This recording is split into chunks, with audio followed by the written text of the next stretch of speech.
Cooking with but ಚಾನೆಲ್ಗೆ ವೀಕ್ಷಕರಿಗೆಲ್ಲರಿಗೂ ಸ್ವಾಗತ. ಇನ್ನು ನಾವು ಡಿಫ್ರೆಂಟ್ ಆಗಿ ಹೆಸರಿಡುವಂತಹ ಒಂದು ರೆಸಿಪಿಯನ್ನು ಮಾಡಿ ತೋರಿಸ್ತಾ ಇದ್ದೀವಿ. ಅದೇ ಸಾಂಗ್. ಏನಪ್ಪ ಇದು ಸಾಂಗ್ ಅಂತ ಅಂದರೆ ಹಾಡ ಅಂತ ಅನ್ಕೊಬೋದು. ಖಂಡಿತ ಅಲ್ಲ, ಇದು ಆಲೂಗಡ್ಡೆಯ ಒಂದು ರೆಸಿಪಿ. ಇದರ ಹೆಸರು ಡಿಫ್ರೆಂಟ್ ಆಗಿದೆ, ಹಾಗಾದರೆ ರೆಸಿಪಿ ಎಷ್ಟು ಡಿಫ್ರೆಂಟ್ ಆಗಿರ್ಬೋದಲ್ಲ. ಇದನ್ನು ನಾವು ಈ ಆಲೂಗಡ್ಡೆ ಸಾಂಗನ್ನು ನಾವು ದೋಸೆ ಜೊತೆ, ಚಪಾತಿ ಜೊತೆ, ಅನ್ನದ ಜೊತೆ ಸವಿಬೋದು. ಬನ್ನಿ ಈ ಡಿಫ್ರೆಂಟ್ ಆಗಿರೋ ಹೆಸರಿರುವಂತಹ ಡಿಫ್ರೆಂಟ್ ಆಗಿರೋ ರೆಸಿಪಿಯನ್ನು ಹೇಗೆ ಮಾಡೋದು ಅಂತ ನೋಡೋಣ.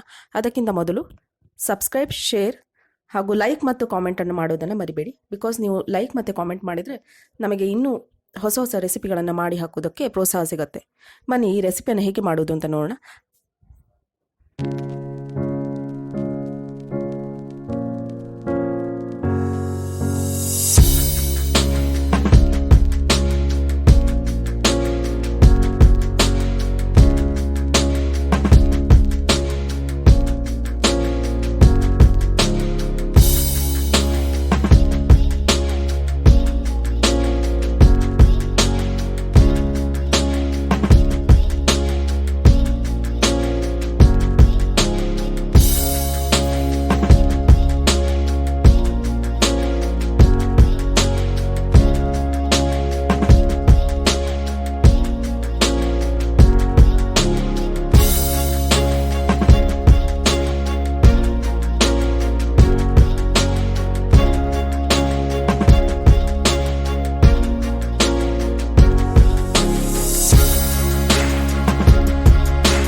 ನೋಡಿದ್ರಲ್ಲ ವೀಕ್ಷಕರೇ, ಇದನ್ನು ಹೇಗೆ ತಯಾರಿ ಮಾಡುವುದು ಅಂತ.